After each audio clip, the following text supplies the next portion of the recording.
Hello everyone, and welcome back to another video. You know, when you first move to a country, it doesn't matter which country it is, there are several ways that you get to know that country and know that culture. Hey guys, say hello to YouTube. Yeah? No? Yeah, there are many ways you can get to know a country and a culture. Of course, you know, you can enjoy their food. That will tell you a lot about a country's culture, their particular religion, and all the beliefs and rituals that come with that religion. You can often tell a lot about a country by their architecture even. Like in Cambodia from the French era, a lot of buildings and houses are built in that French colonial mixed with Khmer design, I guess you can say. So there's a lot of ways to get to know a culture. But one of the ways a lot of people don't talk about are through their stories. You know, their urban legends and their myths. You know, every country on the face of the earth has them. Every country has their own version of the boogeyman. You know, as a cautionary tale not to do certain things. And Cambodia is no different. Considering there was a genocide here that killed about 25% of its population, and that the bones of these victims are interred in glass displays for, you know, anybody to go in and see, it would make sense that in an area where there's more death and destruction and sadness, that these stories would abound in a place like that. Now, Cambodians in general are a superstitious people, and that's not a negative thing or anything like that. It's just the truth. I remember when the pandemic first started going around really good, you would see a lot, especially in the outlying areas and in the villages, people would fashion these dolls, you know, dolls about the size of a little person. They would fashion them out of material, stuff them with whatever they had, put clothes on them, and set them on a hook outside their businesses and residences as a way to ward off COVID-19.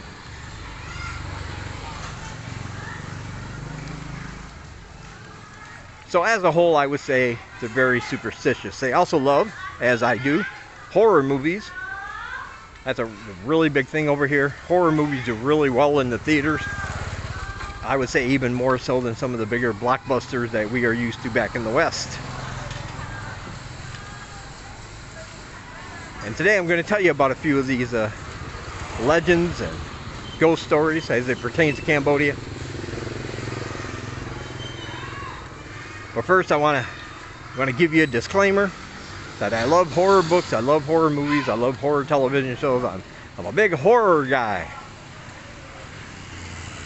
I watch a lot of YouTube videos, you know, ghost channels showing you supposedly real ghost sightings caught on camera and that kind of thing. I watch it as entertainment, but I don't believe any of it. I don't believe in these urban legends. I don't believe in ghosts. I don't believe in the paranormal. I don't believe in psychics. I don't believe in Bigfoot, the Loch Ness monster, or aliens from outer space. I don't believe there are people or lizard people in human skin controlling the government from an area beneath Area 51 with financing from the Illuminati and FEMA or whatever other silly thing people come up with. Makes an interesting story, and I love to hear those things, but I don't believe any of them. But still, for entertainment, and like I said, to get to know a culture better, these things are a part of it. So the first one I want to talk about is called the AHP. AHP, I believe I'm pronouncing that correctly. And by the way, I might mispronounce some places and things, and in this video I'm doing this from memory, so If I make a mistake, my apologies, but I'll do the best I can. The Op, AHP, is a half-human, half-spirit woman who they claim roams around different areas. She's supposed to be the embodiment of the Khmer Rouge days. She's basically a floating head for the most part. She shines. She has an inner luminescence, kind of like one of the wisps of the willow that you often hear about. And she's basically a floating head, and all of her intestines and spine and everything are on the outside of her body, protruding down from her neck. It's believed in some places here that if they see, sometimes in villages, there'll be a woman there. Nobody claims to know her or know who she is. She doesn't speak to anyone. She's just wandering around a particular area. And a lot of people actually believe that these are the Ops, AHP again, making their presence known. But the thing is, it's not necessarily supposed to be an evil thing. Like, if you see her, death is not imminent, according to the legends, but it could actually be construed as a benevolent being. You get a little bit of both depending on who you talk to. Some say she's benevolent and kind. Others say she's a sign that something bad is about to happen in that particular area, or to a particular person or persons in that area. So it all depends on who you believe. As a matter of fact, right here I'll put a little drawing of what many believe this Op actually looks like.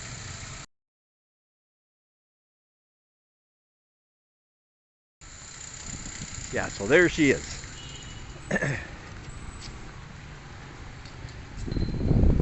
Now there's also Bokor Mountain. It's one of those places you can get to by either car or motorbike only, because it's quite a ways up in the hills. And it's kind of a big tourist attraction. They have a giant Buddha statue up there that people love riding their bikes up to and taking pictures and stuff. But there used to be a very fancy resort hotel kind of place up there. And it was built by the French people who occupied Cambodia, using basically slave labor among the local people. And it's said that over 1,000 Cambodians gave their lives in the building, in the construction of this particular place. For a long time it was used by people, foreigners, French people, the more wealthy and affluent French citizens.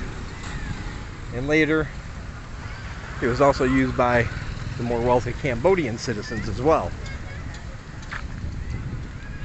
It's now in a state of disrepair, but the mountain that it was situated on is still a tourist attraction for that giant Buddha and the sights and everything else. However, if you listen to claims by a lot of people, they say that at night you can still hear the souls of those who died during the construction walking around, wailing, screaming, as they repeat the cycle of their deaths over and over and over again. And many people will say that in all seriousness. I mean, they actually believe they've heard that or experienced it, and they believe it to be the spirits of these people that died.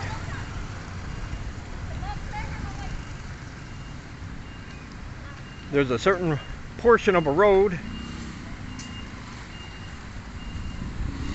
that is believed to be the most haunted in Cambodia. It's the site of more accidents than any other road in the area. It sits right in front of a temple. I believe it's called Champa Temple, Champa Pagoda. I believe that's the pronunciation. I might be wrong again. And it said that there's so many accidents because it's an unlucky place and the spirits are the ones causing the accidents. Matter of fact, an official from the government actually gave his report to a radio show. He called into a radio show to say that he was on his way home one night about 10 o'clock, and out of nowhere a bicycle flew into him. He lost control of his bike, fell over. He was okay, but he said when he looked around, the bike just disappeared into thin air. There was nobody else on that stretch of road at that time. So it's said to be kind of a cursed place, and that's why there are so many traffic fatalities that happen there. And again, they really, a lot of people really believe that's the case. Whether it's true or not, though, again, I'll leave that up to you, the listener, to decide and come up with your own judgments. And then there's one that's really fascinating. It's about a house, probably the most haunted house in Cambodia, according to many, in Kampong Chenang. I believe that's the name of the province, Kampong Chenang, if I'm pronouncing that right. And the story goes that there was a young couple living there, and a spirit came to their house one day and offered to purchase a house from them for $3,000 worth of gold, which they agreed to. The next day they walk outside, look on the ground in front of the house, and there it was, a pile of gold, as promised. Well, they took it and decided not to move out of the house, as they had bargained for with the spirit. And then strange, eerie things started to happen to them. And eventually one morning they found themselves, they woke up in a field far away from the house with all their belongings around them, and were not able to get back inside their dwelling. The house stood for many years, and if you believe what people tell you, even though it was abandoned all that time, it never once collected dust on the inside. It was just as clean as if somebody were there wiping it down and keeping it clean all this time. Even though it's since been it's since been torn down, it was such an iconic place for people who believe in the supernatural that they actually put a shrine on the property where the house once sat. And even now, people in that village, when they walk by, they'll pray, or they'll leave an offering at the shrine, trying to appease the spirit that did these things to this couple, and was supposedly the owner of this house. As a matter of fact, a lot of times here in Cambodia, I did a little bit of research, but sometimes there are houses that seem to be really good values for the money, for sale, and yet nobody will buy them because either the land they're on or the house itself has some kind of supernatural attachment to it, some kind of supernatural tale attached to it that will leave many people, even though they could afford it and could purchase it, just simply will not, so they just sit empty. I told you, and I've shown you the house back by where we live, right around the corner. Fascinates me. Huge, big, open yard. The house needs to be in pretty good shape. But there was a suicide that happened there, and the couple that own it don't live in Cambodia, but they don't want to sell it because of what happened. And it's generally believed that it's a cursed place. So they doubt it'll ever be sold. But this house in Kampong Chenang, I believe it is, was so well known, they actually made a movie about it here in Cambodia. It was called The Haunted House.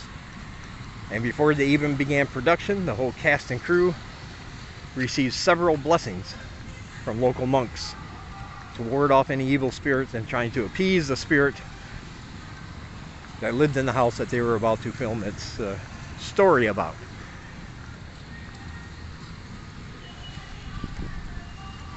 There are other legends too, other ones you might not think about, in every home I've been to in Cambodia, especially even apartments, even newer apartments, most of them have a step between rooms. Like it's all on the same floor.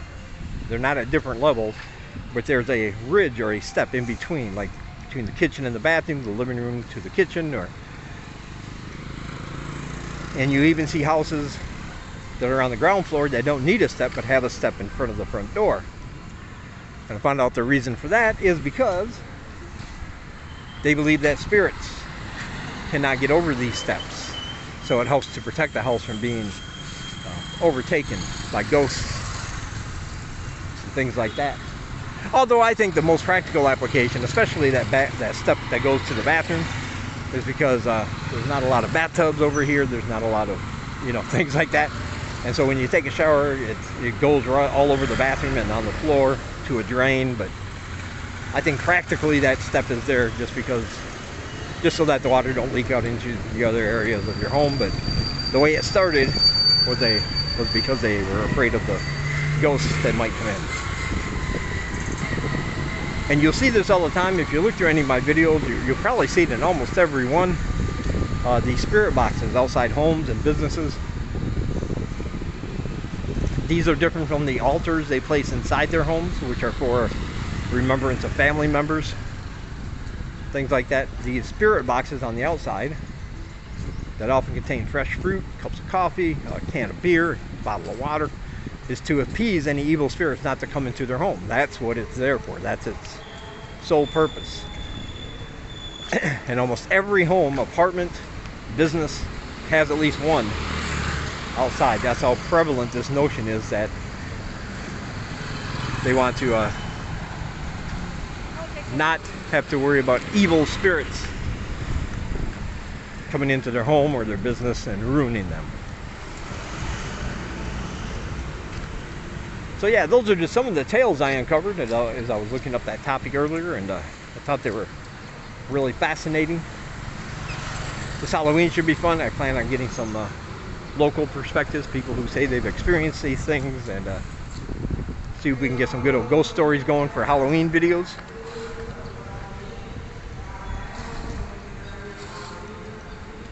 But yeah, so tell me what you think. Do you believe any of this is real? Do you believe in the paranormal? Like I said, I don't, but you might. Maybe you have a ghost story of your own. Let me know in the comments. I'd love to hear it. Also down below, be sure to check out all my links. You can donate and help support the channel through PayPal, Ko-Fi.com, or join my Patreon. And when you do those things, I'll put you on a list and you will receive from me exclusive weekly videos, the next of which is going out tomorrow. Copies of my books and short stories. Again, another short story is going out to my supporters tomorrow that I just finished earlier this week. And other things. So you can receive all my exclusive weekly content that doesn't go on my public channel by donating at any of those things down below. And it's always appreciated.